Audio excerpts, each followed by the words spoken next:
Do you get worried when you text someone and you don't get a quick reply? Or do you have a hard time letting go of the past or worrying about the future?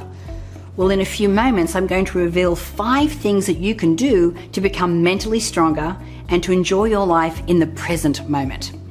My name is Natalie Ledwell, and if this is your first time here, please make sure that you hit the subscribe button so you don't miss out on any of my upcoming videos. Now today, I'd like to show you some of my favorite personal growth tips on how to stop overthinking once and for all so that you can get back to experiencing more happiness and start living life in the present moment. Become aware. Overthinking can become such an ingrained habit that you don't even realize that you're doing it when you are. So start paying attention to the way you think so that you can become more aware of the problem. So when you're replaying events in your mind over and over again, or you're worrying about things that you can't control, acknowledge that this isn't productive. Thinking is only helpful when it leads to positive action. So instead, keep the focus on problem solving.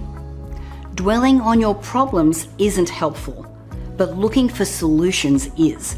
Now, if it's something that you have some control over, consider how you can prevent the problem or challenge yourself to identify 5 potential solutions.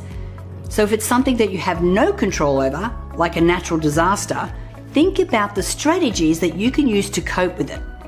Focus on the things you can control, like your attitude and your effort. Challenge your thoughts. Now, it's easy to get carried away with negative thoughts.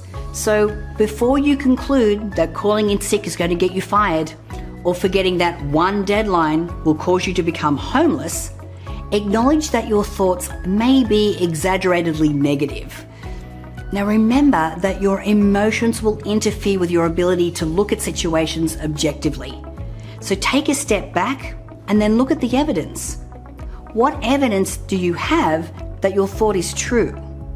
What evidence do you have that your thought isn't true? And then instead, change the channel in your brain by changing your physical activity. So for example, try exercising, engaging in a conversation on a completely different subject, or working on a project that distracts you.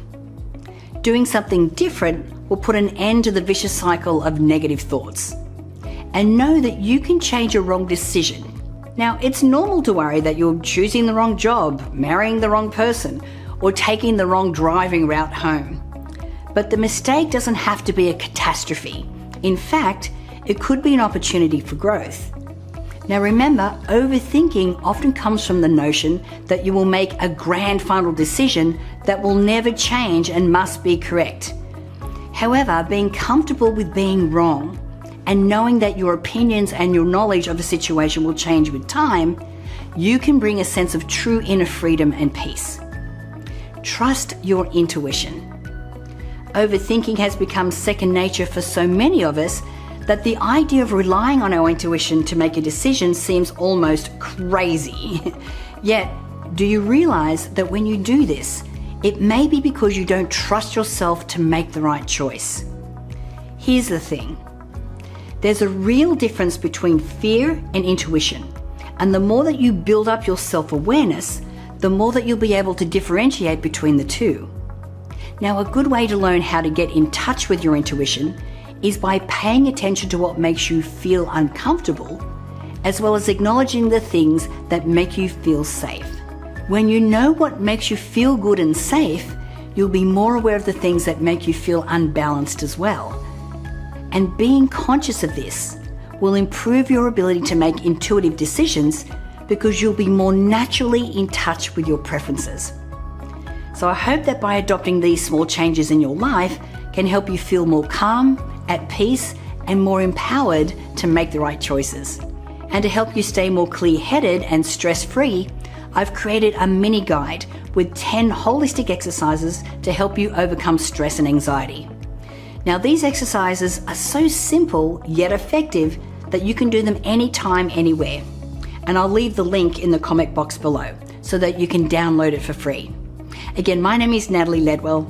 Thank you for watching, and bye for now.